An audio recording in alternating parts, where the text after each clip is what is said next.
श्री कृष्ण कहते हैं, जहां धर्म की रक्षा का समय आता है वहां मैं शस्त्र नहीं, चेतावनी बनकर प्रकट होता हूं। आज की कहानी सुदर्शन चक्र की मौन चेतावनी, महाभारत की अनसुनी कथा। हस्तिनापुर की राजसभा उस शाम असामान्य रूप से बेचैन थी। दुर्योधन अधीरता से सिंहासन पर आगे झुका बैठा था और तभी उसका गुप्तचर आया, थका हुआ, धूल से लथपथ, लेकिन चेहरे पर भय की छाप लिए। उसने कांपती आवाज में बताया कि पांडवों ने जंगल के बीच एक दिव्य शक्तियों से परिपूर्ण साधु को आश्रय दिया है। कहा जाता था कि उस साधु की तपस्या इतनी प्रचंड थी कि देवताओं तक को उसके संकल्प से कंपन हो सकता था। यह सुनते ही दुर्योधन की आंखों में घबराहट और क्रोध दोनों तैर गए। उसने तड़पते हुए कहा, यदि वह साधु पांडवों का पक्ष ले गया तो युद्ध शुरू होने से पहले ही हमारा विनाश तय है। आधे क्षण भी गंवाए बिना दुर्योधन ने 10 महारथियों को आदेश दिया, उसे पकड़ कर लाओ, चाहे कुछ भी करना पड़े। सेना तुरंत घोड़ों पर सवार हुई और रात के अंधेरे में गायब हो गई। उधर पांडव अपने कुटिया के पास शांत बैठे थे। हवा में ठंडक थी और रात के उस सन्नाटे में केवल अग्नि की धीमी चटक सुनाई दे रही थी। साधु ध्यानमग्न बैठे थे। उनके चारों ओर ऐसा तेज फैल रहा था जैसे चंद्रमा ने अपनी रोशनी उसी स्थान पर रोकी हो।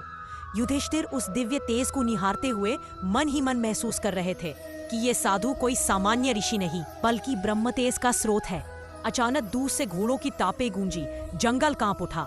अर्जुन तुरंत खड़े हुए, भीम ने गदा संभाली। कुछ ही क्षणों में कौरवों की सेना उनके सामने थी। महारथियों ने गर्जना की, साधु को हमारे साथ चलना होगा। अर्जुन आगे बढ़े, धनुष तान कर बोले, चेतावनी है, जिसे पांडव संरक्षण देते हैं उसे छूना भी महाभारत को आग लगा देगा। पर कौरवों में अभिमान भरा था। वे हंसते हुए आगे बढ़े। उनके कदम साधु की ओर जैसे जैसे बढ़े, हवा भारी होने लगी, जैसे संसार का कोई गुप्त नियम टूटने वाला हो। और फिर अचानक कुछ ऐसा हुआ जिसकी कल्पना भी असंभव थी। आकाश में एक तेज प्रकाश फटा, जैसे बादलों ने खुद के भीतर से सूर्य को जन्म दिया हो। प्रकाश इतना तीव्र था कि सेना ने आंखें ढक ली। उस चमकदार उजाले में एक घूर्णन करता हुआ दिव्य अस्त्र प्रकट हुआ, सुदर्शन चक्र।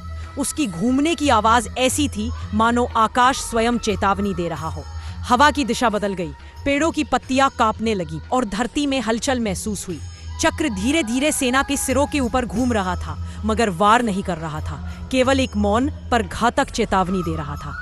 उसी प्रकाश में एक दिव्य स्वर गूंजा, एक ऐसा स्वर जिसे सुनकर हृदय झुक जाए और अहंकार चूर हो जाए। जिसे धर्म का स्पर्श मिला हो उसे संसार की कोई शक्ति छू नहीं सकती। यह आवाज श्री कृष्ण की थी। कौरव भय से कांपकर घुटनों पर गिर पड़े। उनकी तलवारें हाथ से छूट गई। साधु ने धीरे से नेत्र खोले। उनकी आंखें मानो सहस्र सूर्य की चमक समेटे हुए थी। उन्होंने शांत स्वर में कहा, सुदर्शन का आना बताता है कि समय बदल रहा है। युद्ध केवल मनुष्यों का नहीं होगा, नियति स्वयं इसमें उतर रही है। उस रात पांडवों ने पहली बार जाना कि उनकी रक्षा सिर्फ उनके शस्त्रों से नहीं बल्कि धर्म के अदृश्य कवच से भी हो रही है। वहीं दूसरी ओर दुर्योधन के हृदय में एक भय घर कर गया कि अब यह संघर्ष केवल राजसत्ता का नहीं बल्कि ईश्वरीय न्याय का मंच बन चुका है। अगर आपको हमारी स्टोरी वीडियो अच्छी लगी हो तो हमारे वीडियो को लाइक करें, चैनल को सब्सक्राइब करें और अपने फ्रेंड्स के साथ भी शेयर कीजिए।